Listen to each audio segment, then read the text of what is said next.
ಇದೇ ತಿಂಗಳು 28ನೇ ತಾರೀಕು ಚನ್ನಮನಕೆರೆ ಅಚ್ಚುಕಟ್ಟು ಪೊಲೀಸ್ ಠಾಣೆಯಲ್ಲಿ ಒಂದು ಗುಂಪು ಜನ ಆರೋಪಿತರು ವ್ಯಕ್ತಿ ಮೇಲೆ ಮಾರಕಾಸ್ತ್ರಗಳಿಂದ ಹಲ್ಲೆ ಮಾಡಿರ್ತಾನೆ. ಅದರ ಜೊತೆಗೆ ಸುಮಾರು ಅಂಗಡಿಗಳಿಗೆ ಹಾನಿ ಉಂಟು ಮಾಡಿರ್ತಾರೆ.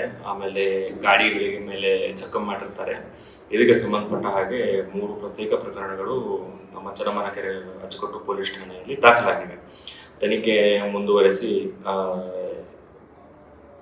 ಈ ಎಲ್ಲ ಆರೋಪಿತರ ಪೈಕಿ 6 ಜನ ಪ್ರಮುಖ ಆರೋಪಿತರು ವಶಕ್ಕೆ ಪಡೆಯಲಾಗಿದೆ ಹಾಗೂ ವಿಚಾರಣೆ ಮುಂದುವರಿಸಲಾಗಿದೆ.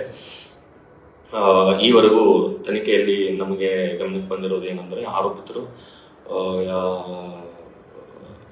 ಒಂದು 2024ನೇ ಸಾಲಿನಲ್ಲಿ ಒಂದು ಗಣೇಶ ವಿಸರ್ಜನೆ ವೇಳೆಯಲ್ಲಿ ಆದ ಒಂದು ಸಣ್ಣ ಗಲಾಟೆಗೆ ಸಂಬಂಧಪಟ್ಟ ಹಾಗೆ ಮುಂದುವರೆದು ಈ ವರ್ಷ ಅದನ್ನು ಹಲ್ಲೆ ಮಾಡಿರ್ತಾರೆ.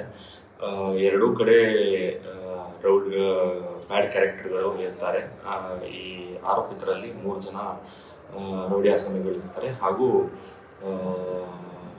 ಈ ಗಾಯಗೊಂಡವನು ಸಹ ರೌಡಿ ಆಸಾಮಿಯಾಗಿರ್ತಾನೆ.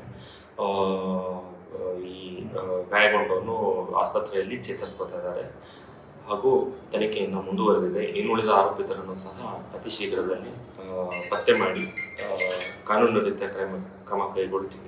ಸರ್, ಏನು ರೌಡಿ ಶೀಟರ್ಸ್ ಏನು ಆಕ್ಚುಯಲ್ ಏನು ರೀಸನ್ ಏನು ಸರ್ ಹೊಡೆದಾಟ್ಕೊಳ್ಳಿ? ಅದೇ ಗಣಪತಿ ಟೈಮಲ್ಲಿ ವಿಸರ್ಜನೆ ಮಾಡೋ ವೇಳೆಯಲ್ಲಿ ನನ್ನ ಗಣಪತಿ ಮುಂದೆ ನಿನ್ನ ಗಣಪತಿ ಮುಂದೆ ಅಂತ ಸಣ್ಣ ಗಲಾಟೆ ಆಗಿರುತ್ತೆ. ಆವಾಗ ಪೊಲೀಸರು ಮತ್ತೆ ಪ್ರವೇಶ ಮಾಡಿ ಎರಡೂ ಕಡೆ ಆರೋಪಿತರನ್ನ ದಸ್ತಗಿರಿ ಮಾಡಿರ್ತಾರೆ. ಅವಾಗೂ ದೂರು ಪ್ರತಿ ದೂರು ದಾಖಲಾಗಿ ಚಾರ್ಜ್ ಶೀಟ್ ಸಹ ಆಗಿದೆ. ಅನಂತರ ಮುಂದುವರೆದಾಗಿ ಈಗ 1.5 ವರ್ಷ ನಂತರ ಇವಾಗ ಈ ಘಟನೆ ಆಗಿರೋದು. ಬಟ್ ಇವರು ಸಾರ್ವಜನಿಕರು ಹೊಡೆಯೋದೇನಕ್ಕೆ ಬೇರೆ ಅಂಗಡಿಗಳಿಗೆ ಏನೋ ಅದನ್ನ ಖಾತ್ರಿಪಡಿಸ್ಕೋಬೇಕಾಗಿದೆ. ಆದರೆ ಬಟ್ ತನಿಖೆಯಲ್ಲಿ ನಮ್ಮ ಮೇಲ್ನೋಟಕ್ಕೆ ಅನಿಸಿರೋದೇನು ಅಂದರೆ, ಪ್ರಾಬ್ಲಿ ಯಾವುದಾದ್ರೂ ಒಂದು ನಶಾ ಮಾಡಿ ಬಂದಿರ್ತಾರೆ.